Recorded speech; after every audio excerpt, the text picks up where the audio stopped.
طلع بھائی پسینہ بھی آپ کو آ گیا اور ماشاءاللہ تھوڑا موضوع بھی اسی طرح کا چل رہا ہے اور بڑے مدلل مجھے لگ رہا ہے کہ انشاءاللہ میسج ہمارے لوگوں تک پہنچ رہا ہے انشاءاللہ تعالی. چلے اچھا طلع بھائی اگلا پوائنٹ تھوڑا بڑا باریک ہے، میں آپ کی توجہ بھی چاہوں گا کہ کربلا کے ہم قریب پہنچ رہے ہیں اور اللہ کرے ہم ہمیشہ کربلا کے قریب ہی رہیں. آ، امام حسین رضی اللہ تعالیٰ عنہ میرا خیال ہے رجب کا مہینہ ہے اور آئی تھنک 5 رجب یا کچھ اس طرح کی تاریخیں ملتی ہیں. آپ چلتے ہیں مدینہ سے، آپ مکہ آتے ہیں اور مکہ میں آپ کا میرا خیال ہے کچھ 4 ماہ کا قیام. یہ جو ہے نا یہ ایک تہمت ہی میں اس کو کہوں گا کہ جی امام حسین کا وہ نکلنا، یہ جو ناسبی سیٹ اپ ہے کہ وہ معذاللہ کوئی جذباتی ڈاکٹرائن تھی. آپ یہ ڈیوریشن دیکھیے گا ذرا، 4 مہینے مکہ میں ہے، مکہ سے پھر آپ کوفہ کی طرف روانہ ہوتے ہیں. ٹھیک ہے، اور یہ کو میرا خیال ہے ٹوٹل اگر دیکھا جائے تو محرم تک آنے تک یہ 5-6 مہینے کا ڈیوریشن بنتا ہے. ٹھیک ہو گیا. امام حسین رضی اللہ تعالیٰ عنہ یہاں تک کہ حضرت اپنے چچا زاد بھائی مسلم بن عقیل کو مجھے جہاں تک مجھے یاد پڑ رہا آپ تصحیح بھی کیجیے گا، مجھے لگتا ہے انہوں نے رمضان میں بھیجا تھا، ان کو رخصت کیا تھا کوفہ کی طرف اور شوال کے کہیں پہلے ہفتے میں وہ کوفہ پہنچ گئے تھے. تو وہ وہاں جاتے ہیں، حالات دیکھتے ہیں اور چونکہ اس سے پہلے آپ کو پتہ ہے صحابی رسول حضرت میرا خیال ہے فراد بن خزائی نام ملتا ہے جو خط لے کے آئے تھے کوفہ والوں کے، نام میں تھوڑی تصحیح کیجیے گا. اور بعض لوگوں میں ملتا ہے کہ ان کو 15,000 خطوط آئے اور ایک ایک خط پہ 3-3 4-4 لوگوں کے سگنیچر ہوتے تھے اور پھر بعض روایات میں ہے کہ وہ خط کو 20,000 تک پہنچ جاتے ہیں. ٹھیک ہو گئے. امام حسین کے پاس خط بھی آتے ہیں، چچا زاد کو بھی بھیجا جاتا ہے اور ادھر یزید یہ ان ساری چیزوں کو دیکھ رہا ہے اور اچانک حضرت نعمان بن بشیر کا وہ نرم رویہ دیکھ کے ان کو کوفہ کے گورنر کو بطور چینج کیا جاتا ہے اور ابن زیاد کو لگا دیا جاتا ہے. امام حسین کو 5-6 مہینے ملتے ہیں، وہ دیکھتے ہیں، اس کے باوجود وہ نکلتے ہیں. چلا بھائی سینسٹیو پوائنٹ ہے، یہاں اعتراض بھی ہوتا ہے اور اس کی وضاحت ضروری ہے. مقصد حسین کیا تھا؟ حالات بھی نظر آ رہے ہیں، گورنر چینج ہو رہے ہیں، پتہ ہے پھر بھی حسین ابن علی دلیروں کی طرح شیروں کی طرح نکل رہا ہے. اس پر جو آغاز میں ہم نے کچھ اشارتاً بات کی ہے کہ خلافت راشدہ علی منہاج النبوہ کے ختم ہو جانے کے بعد یہ چیز ان 5 اشخاص یا ہم 4 کر لیں، ایک تو پھر سائڈ پر ہو گئے تھے. اچھا یہاں پر میرا ایک دکھ ہے کہ عبداللہ ابن عمر نے مولا علی کی بیعت نہیں کی، یزید کی کر لی. تو یہ ایک اختلاف ہے سیاسی طور پر، بڑا دردناک اور دکھ بھری داستان ہے، اس کی ہم کیا تعویل کریں. تو ان 4 ہستیوں نے کھلم کھلا کہا کہ یار یہ معاملہ بہت خراب ہے. حسن ابن علی تک آزادانہ انتخابات ہوتے تھے یا جو بھی معاملہ کہیں، اگر کوئی سیاسی اختلاف کرتا بھی تو اس کے خلاف فوج نہیں بھیجی جاتی، اس کی زبان بند نہیں کی جاتی، وہ اپوزیشن میں آتا ہے، اپنے معاملات طے کرتا ہے، بات چیت ہوتی ہے، ٹیبل ٹاک ہوتی ہے. ملوکیت آنے سے پہلے بھی معاملہ اور طرح سے تھا اور اس کے آنے کے بعد بھی معاملہ اور طرح سے ہوا.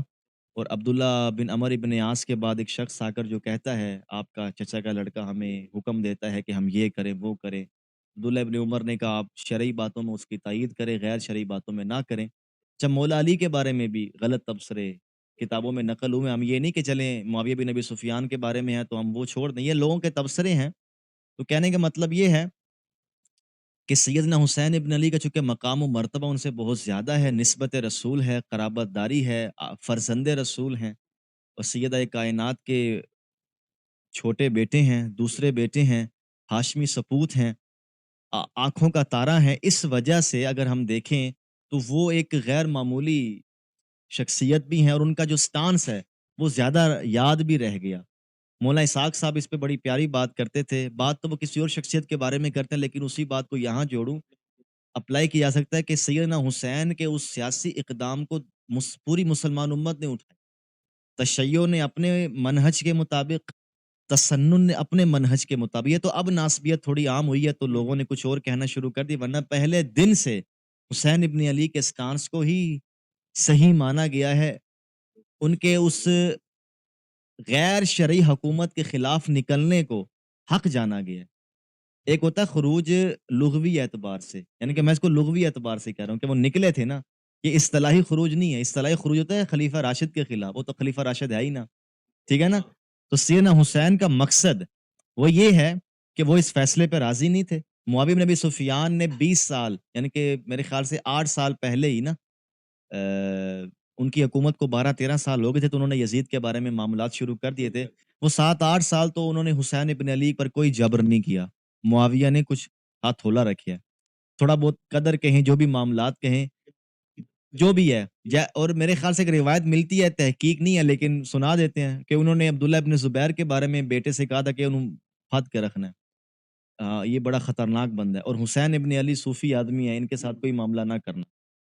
روایت تحقیق نہیں کر رہا، میں بات کر رہا ہوں اور ملتا بھی ہے تاریخ میں، انہوں نے کچھ بھی ایسا نہیں کیا۔ یزید نے آ کر نا جیسے روایات میں ملتا ہے کہ مدینے میں خط آیا تھا، مفتی شفیع صاحب نے بھی اپنی کتاب میں اس کو نقل کیا ہے، غالباً شہید کربلا ہے کتاب، اور بھی اہل علم نے نقل کیا۔ یہ میں تاریخ سنا رہا ہوں، جب آپ روایتوں کی سند پر آئیں گے تو ہم بھی ایک ایک روایت کی سند آپ سے پوچھیں گے۔ ہاں، تو مولا سیدنا حسین کے لیے وہاں پر حالات مشکل کر دیے گئے، ٹھیک ہے، لوگ قتل کے در پہ ہو گئے۔ روایات ملتی ہیں ایک خط آیا تھا، مولا حسین کو رات کو بلایا گیا، ساتھیوں نے پوچھا آدھی رات کو گورنر مدینہ آپ کو بلا رہا ہے، کہ میں جا کر دیکھتا ہوں۔ جب گیا تو معاملہ ہوا، جی اس نے کہا یہ آپ کے نام خط ہے، بیعت کریں یزید کی طرف سے۔ مولا حسین نے کہا ایک بند کمرے کیوں پیشکش ہو رہی ہے، باہر آؤ نا ذرا، میں تو اس طرح نہیں کروں گا۔ مولا حسین باہر جا رہے ہیں تو پیچھے سے میں نام نہیں لیتا، ایک بندے نے کہا انہیں کام تمام کر دیو، یہ اگر ابھی کمرے سے باہر نکل گیا تو ہاتھ نہیں آئے گا، یہ تاریخ میں لکھا ہوا ہے۔ اس طرح کے جب حالات ہوں تو ان کا نکلنا بنتا ہے، ایک تو یہ، دوسرا یہ کہ چونکہ خطوط آ رہے تھے، اصل میں بتانا یہ چاہ رہا ہوں پریشر ڈالا گیا بیعت کا۔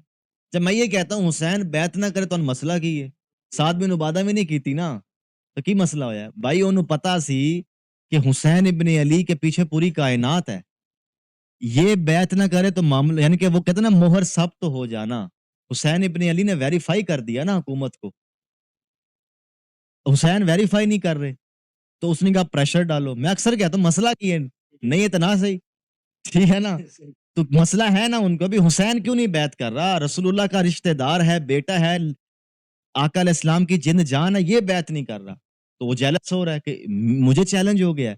تو سیدنا حسین کے ساتھ معاملہ اتنے خراب کیے گئے کہ پھر کوفہ سے بھی خطوط آ رہے ہیں، تو انہوں نے کوفہ جانے کا فیصلہ کیا سیٹلمنٹ، ورنہ آپ دیکھیں وہاں پر اگر بظاہر آپ یہ کہیں کہ کچھ اور کرنا جا رہے تو بیوی بچے ساتھ لے کے کون جاتا ہے، بہن ساتھ لے کے کون جاتا ہے؟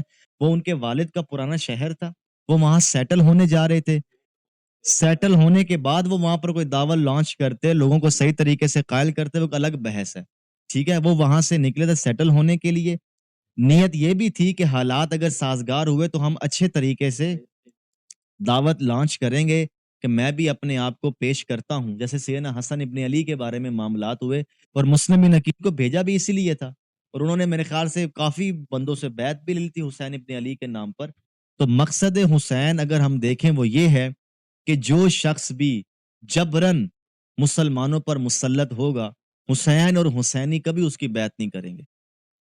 ہمیں اگر آپ نہیں نکل سکتے تو اس نظام کا حصہ نہ بنے، یعنی کہ بعض صحابہ کے بارے میں یہ کہتا ہوں کہ وہ دل سے اس نظام کا حصہ نہیں تھے، یہ ہم حسن ظن کے طور پہ کہہ رہے ہیں، ٹھیک ہے، ہاں جن لوگوں نے کھل کے تعریفیں کی ہیں اس کی بات نہیں کر رہا، جن صحابہ نے خاموشی اختیار کر لی، چونکہ اس میں بڑی خوبصورت بات ایک خطیب نے کی ہے کہ مارشل لا لگ جائے نا تو پھر آپ کیا گھر میں بیٹھ جاتے ہیں، سبزی لینے جائیں گے، اسکول بھی جائیں گے، سارے معاملات ہوں گے۔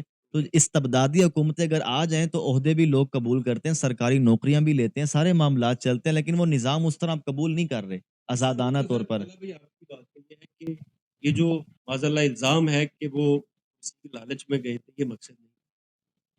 اچھا اس کو میں واضح کرتا ہوں، کرسی نہیں، کرسی کی لالچ سے آپ کی کیا مراد ہے؟ اگر کسی شخص میں ایک کمپیٹنسی ہے اور اس میں اگر استعداد ہے اور غیر معمولی استعداد ہے، جو میں سمجھتا ہوں کہ جس درجے کی صحبت حسین ابن علی نے اٹھائی ہے پیغمبر کی، شاید ہی کسی نے اٹھائی ہو۔ صحابہ حضور سے ملنے جاتے تھے، حضور ان سے ملنے جاتے تھے، یہ غیر معمولی صحبت آپ دیکھیں ان کو آقا علیہ السلام نے کیسے سکھایا ہوگا. اور آپ یہ دیکھیں کہ جس طرح پودے کی آبیاری ہے نا، زبان چوسائی، روزانہ دیکھتے، سینے سے لگاتے، نماز میں حسین ساتھ ہیں، عبادت خدا میں حسین ساتھ ہیں، حج میں حسین ساتھ ہیں، ہر موقع پہ حسین ساتھ ہیں. وہ کیا کچھ آقا علیہ السلام نے سکھایا ہوگا. تو حسین ابن علی میں کیا استعداد نہیں ہے؟ لالچ سے کیا؟ لالچ دیکھیں ہرس ہوتی ہے کہ آپ اس کو حاصل کرنے کے لیے اعتدال چھوڑ دیں، ظلم اختیار کریں. دیکھیں نا، اگر آپ ماشاءاللہ اردو ادب سے بھی آپ واقف ہیں، پہلے آپ ہرس کو ڈیفائن کریں. لالچ کیا ہوتی ہے؟ لفظ کو ہم ٹھیک کریں کہ سیدنا حسین ابن علی میں پوری استعداد ہے.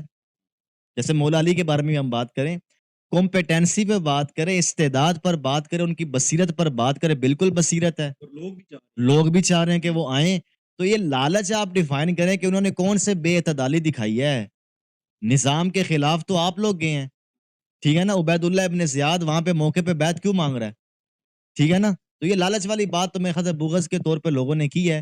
پہلے آپ اس کو ڈیفائن کریں، ورنہ تو ہم پھر یہی بات تشیع کرتے ہیں. میں اشارہ کر رہا ہوں، شیعہ یہی کہتے ہیں کہ انہوں نے ایک کافر بھی نہیں مارا. وہ کیا پتہ ہے، بڑا سخت جملہ ہے کہ جس نے ووٹ لینے ہو وہ لڑائی نہیں کرتا. ٹھیک ہے نا، ٹھیک ہے نا. تو مولک سارے کافر تو علی نے مارے ہیں، آپ کے کسی خلیفہ نے ایک کافر بھی نہیں مارا. اب تبصرہ ان کا بھی پھر سن لیا کریں، ٹھیک ہے نا. دونوں طرف معاملات خراب ہے نا. تو لالچ تو میں نہیں کہتا. آپ یہ دیکھیں کہ اگر ان میں کمپیٹنسی ہے اور وہ چاہتے ہیں تو اس کو حاصل کرنے کے لیے جو گیون سرکمسٹانسز ہیں، فیئر انفیئر نہیں. اگر تو انفیئر ہے تو اب لالچ ہے کہ وہ اس میں حریص ہو گیا ہے، ہرس کا شکار ہو گیا ہے. لیکن آپ یہ دیکھیں کہ نیک نامی کی طلب، عزت کی طلب، عزت نفس کی طلب یا کسی منصب کی طلب، یہ تو قرآن و سنت سے ثابت ہے. ادھر 18 بندے مسلم بن عقیل پہ امام حسین کے نام پہ بیعت بھی کر بھی چکے ہیں. ہیں. بالکل مولا حسین خود سے، اور آپ میں اشارہ کر دوں، ابراہیم علیہ السلام کیا کہہ رہے ہیں؟ یا اللہ میرے جانے کے بعد میرا نام اچھے انداز میں لیا جائے، خود کہہ رہے ہیں. ٹھیک ہے نا. تو اگر کون چاہتا ہے کہ میری بےزتی ہو؟ کون چاہتا ہے کہ میں غلام بن کے رہوں؟ کون چاہتا ہے کہ میں بدنام ہو جاؤں؟ کون چاہتا ہے کہ میں گمنام ہو جاؤں؟ یہ تو فطرت ہے نا. مولا حسین اگر ایک لمحے کے لیے مان لے کہ ان کے اندر اگر یہ خواہش ہے ابھی، تو بھائی یہ کوئی ناجائز ہے. انہوں نے اس کو صحیح طریقے سے لیا نا. میں یہ نہیں کہہ رہا کہ ہمارے کو خواہش ہے، اگر ہے وہ تو لوگوں کے بہتری کے لیے نکلے ہیں نا. انہوں نے اپنی جان کا نذرانہ بھی پیش کیا، ورنہ تو وہ شاید گوشہ نشینی اختیار کر لیتے. ٹھیک ہے نا. تو یہ لالچ والی بات تو فضول ہے بغض کے طور پر، اور تو اس کا کوئی جواب نہیں. چلو بھائی، بہت خوب.